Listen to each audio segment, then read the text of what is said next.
खबरें क्या क्या है? आज की खबरें लीजिए सुनिए साहब। शाहरुख की नई मूवी आई है, कल हो ना हो।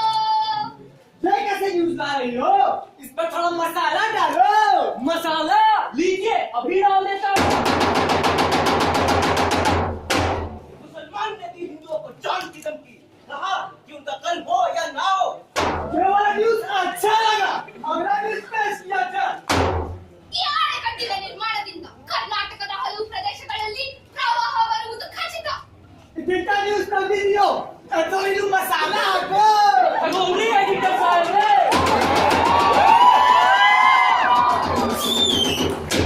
ಕರ್ನಾಟಕ ಈ ಡ್ಯಾಮ್ ಕಟ್ಟಿಸಿದರೆ ಭಾರಿ ಪರಿಸ್ಥಿತಿಗಳು ಬರುತ್ತವೆ ಎಂದು ತಮಿಳುನಾಡಿನ ಸಿಎಂನ ಹೇಳಿಕೆ.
हम आपके लिए लेकर आए हैं एक खास कार्यक्रम। यहाँ ना तो कोई इंसान है और ना ही कोई परिंदा। हम आपके लिए लेकर आए हैं एक्सक्लूसिव डूबता हुआ दरिंदा। आइए इसे बात करते हैं। सर सर क्या पहली बार डूब रहे हैं? आप कैसा महसूस कर रहे हैं? ये आपने सुना?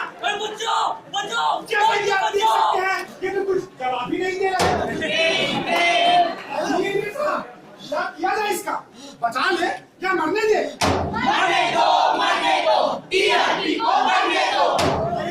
अरे ये तो डूब रहा है। ये तो कैसे रख लो? इस बात को नहीं भूलना। मैं संवाददाता सुरेश यादव, कैमरामैन पिंकी रसिया आपके साथ आज तक कल तक परसों तक 4 घंटा।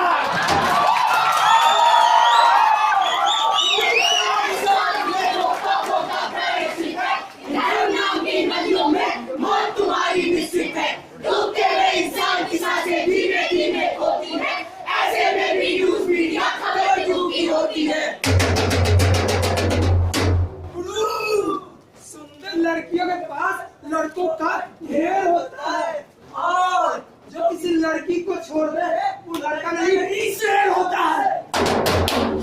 अखबार के घर के अंदर अंधेर नहीं सिर्फ देर होता है। उसी तरह बाबा के दरबार में पूजा नहीं पैसों का हेर फेर होता है। नमस्कार आदाब, स्वागत है आपका इस कार्यक्रम में जिसका नाम है बाबा ने कहा।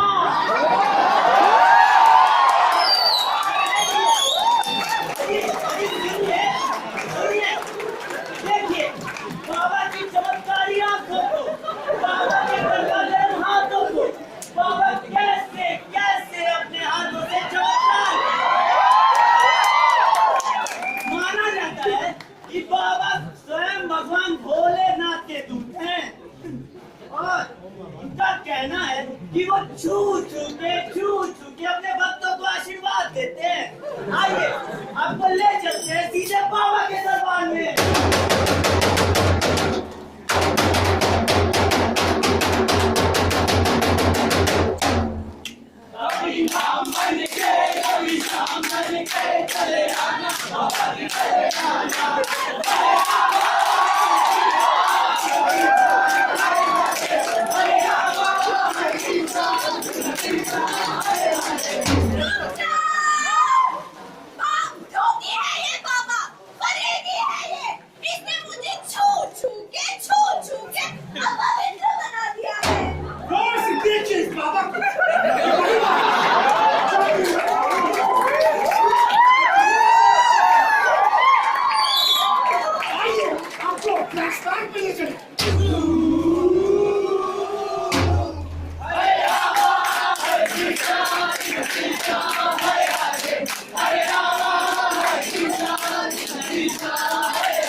छुपा छुपी, योगी बाबा की छुआ छुई। अरे यार, पिछले 4 दिनों से एक ही न्यूज लगा के बैठे हो। बंद करो ये सब। इन योगी बाबा के कपड़ों से खर्चा इनका चलता है। जब भी ये खोलो कोई चैनल, चर्चा बस इनका चलता है। इन दो कौड़ी के लोगों को, भगवान बनाने वालों को, उठा पटक इन लोगों को, रसोई चटाने वालों को। इनके बाजारों में बस जिस्मों का धंधा होता है। चड्ढे की माला चीख अब रोता है, चिल्लाता है। बाबा के दरबार में कुछ पाने की ख्वाहिश होती है, क्यों आज वही की हर रोज नुमाइश होती है। एक नया दौर आएगा, एक नई क्रांति आएगी, जब यही मीडिया भारत का नया ताज लगाएगी।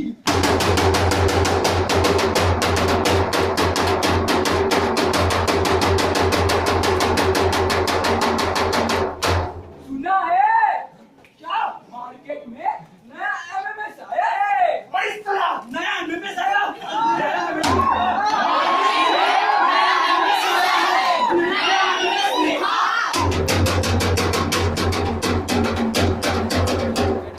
आप जो ये घर देख रहे हैं, ये उसी लड़की का घर है जिसका नया एमएमएस आया है।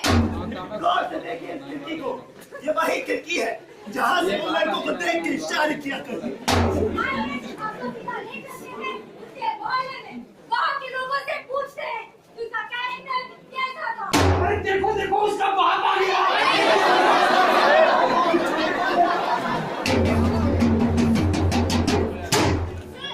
आपको जवाब देना होगा। कैसा महसूस कर रहे हैं आप?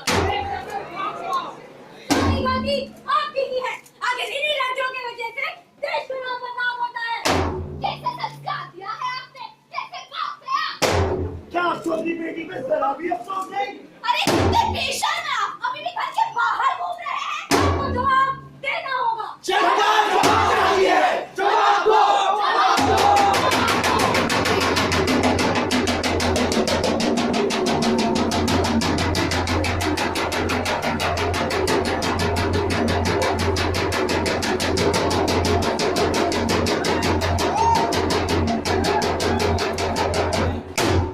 जिस दिन सच कहने वालों के दिल कमजोर नहीं होंगे, अरे जिस दिन भारत की धरती को झूठा न बताया जाएगा, अरे उस दिन मेरे इस पिता का त्योहार मनाया जाएगा, अरे उस दिन मेरे इस पिता का त्योहार मनाया जाएगा।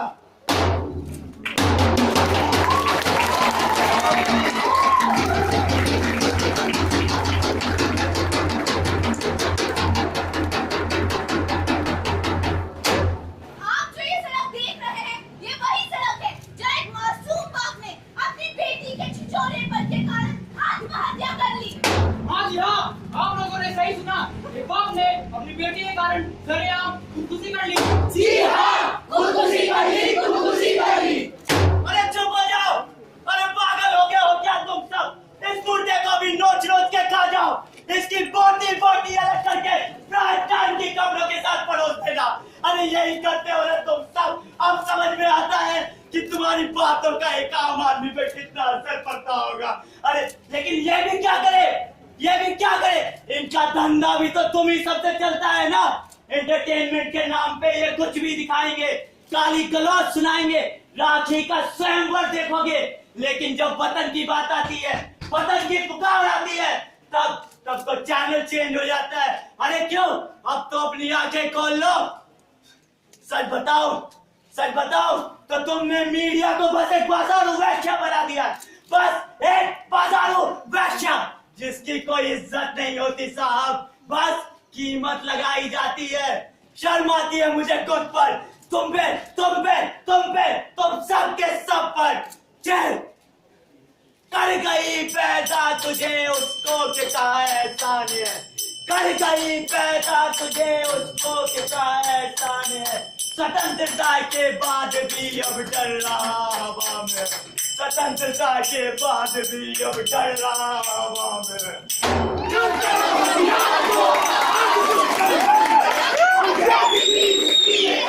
दुश्मनों पे छा गया स्वराज के पंचम को जिसने थामे रखा, अब गलत क्यों उस तिरंगे के ही दामन को वो मैला कर गया। टीआरपी का है असर जो अब ये नाता ना रहा, फिर सुर्खियों को एक दबाव को सोच के ऐसा चला, और जीतने की होड़ में अस्तित्व अपना खो दिया। सच्चाई लिखनी थी जिसे वो नाटकों को रच गया, सच्चाई लिखनी थी जिसे वो नाटकों को रच गया, सच्चाई लिखनी थी जिसे वो नाटकों को रच गया।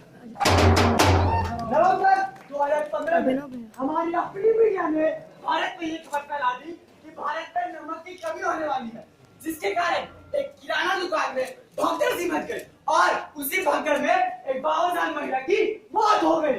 26 नवंबर 2008 मुंबई शहर के लिए एक भयानक दिन। उस दिन चंद पाकिस्तानी आतंकवादियों के कारण आतंक नहीं फैला था, बल्कि किसी और की वजह से भी कई मासूमों की जान गई। वो कोई और नहीं, वो थी हमारी अपनी मीडिया। उस दिन सिर्फ टीआरपी बढ़ाने के लिए बाहर का कवरेज सारी चैनलों पर लाइव दिखा रहा था। उस दिन ब्लैक बॉक्स से किया गया द्वारा कोई भी प्रयास सफल नहीं हो पा रहा था, क्योंकि उनका हर प्रयास अंदर बैठे आतंकवादी अपनी टीवी पर लाइव देख रहे थे। अरे चुप हो जाओ, क्या मीडिया किए हुए हो? ऐसा नहीं है कि मीडिया से गलत खबरें ही दिखाती है, बहुत सारी ऐसी सच्ची खबरें भी होती हैं जिनसे मीडिया हमें अपनी जान की परवाह किए बिना रूबरू कराती है। 7 जनवरी 2015 आप सबको शायद याद ना हो, लेकिन उस दिन पेरिस के एक जर्नलिस्ट ने एक कुख्यात आतंकवादी का चेहरा अपने न्यूज चैनल पर दिखाया। और पता है आपको उसके साथ क्या हुआ? कुछ आतंकवादियों ने उसके ऑफिस में घुसकर उसका सर कलम कर दिया। ये थी उसके सच्चाई बोलने की कीमत। मुद्दे कई हैं, मुद्दे घर के, मुद्दे बाहर के, मुद्दे नदियों के, मुद्दे पहाड़ के, मुद्दे दुनिया के, मुद्दे जहां के। आज मुद्दों से मुद्दे बनाने वाले बहुत हैं, मुद्दों पे चिल्लाने वाले भी बहुत हैं। जो मुद्दों की असली मकसद जानते हैं, मुद्दों को उनके असली अंजाम तक ले जा सकते हैं।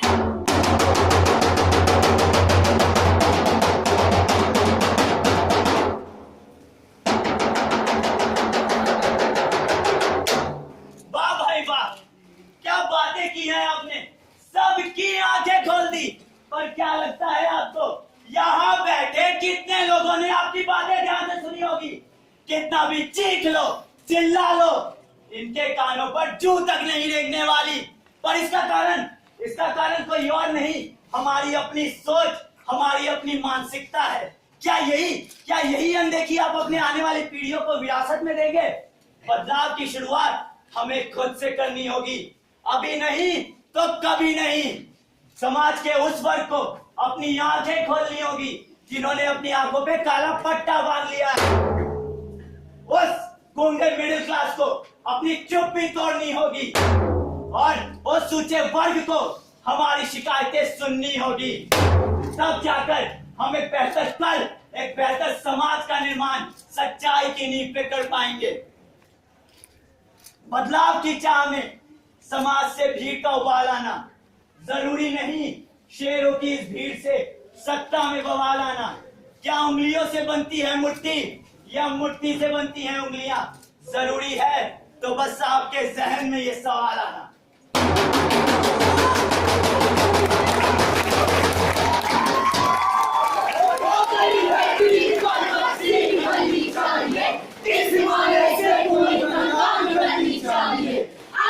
दीवार पर तो की तरह